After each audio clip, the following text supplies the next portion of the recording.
In a quiet village by the river, the sound of handlooms echoed from dawn to dusk. For generations, the people of this village had been renowned for their exquisite saree weaving, creating silk and cotton masterpieces that told stories through intricate patterns. Among them was Anaya, a young girl who had learned the art of weaving from her grandmother.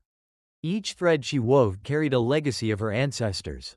The village sarees were not just garments, they were symbols of tradition, culture, and craftsmanship. Every pattern had a meaning, every color a story. But times were changing. As modern factories churned out cheaper, machine-made sarees, demand for the village's hand-woven creations dwindled. The weavers, who once took pride in their art, now struggled to make ends meet. Anaya's father, once the most skilled weaver in the village, sat silently by the loom that no longer sang with movement.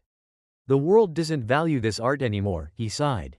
They want fast and cheap, not slow and beautiful. Many villagers gave up weaving altogether, taking jobs in nearby towns. The looms, once the heartbeats of the community, gathered dust. Anaya, however, wasn't ready to give up. One evening, Anaya watched tourists visiting a neighboring town, marveling at local crafts. An idea sparked in her mind. What if the world doesn't know our story, she thought. What if they would care, if they truly saw the beauty behind each weave? Determined, Anaya started weaving a saree unlike any other, a saree that would tell the story of her village. The pattern showed rivers flowing through fields, families working at looms, and the festival lights that once lit up the town. When it was finished, she took the saree to a craft exhibition in the city. The visitors were mesmerized, not just by the saree, but by the story it told. They listened as Anaya spoke about her village, the fading art of handloom weaving, and the lives intertwined with each thread. The saree caught the attention of designers and cultural enthusiasts. Soon, orders began flowing into the village. People from the city wanted sarees that carried stories, sarees that weren't just clothes but pieces of heritage. The looms in the village began to sing again. Anaya's father returned to weaving with pride. Children who once believed their future lay elsewhere now sat beside their elders, learning the art. The village came alive, not just because of new opportunities but because their tradition had found a new voice. Moral: true beauty lies in the stories we carry.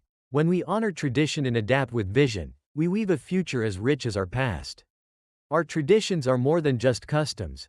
They are the threads that connect us to our ancestors, our culture, and our identity. Every art form, every craft, and every tradition carries a story of resilience, creativity, and heritage. In today's fast-paced world, let us not forget the hands that weave and sew, the voices that sing, and the wisdom that has been passed down for generations. Preserving our traditional values is not about resisting change but about honoring where we come from while adapting for the future. Support local artisans. Cherish handcrafted art. Pass down cultural knowledge. Let's celebrate our roots and keep the spirit of tradition alive.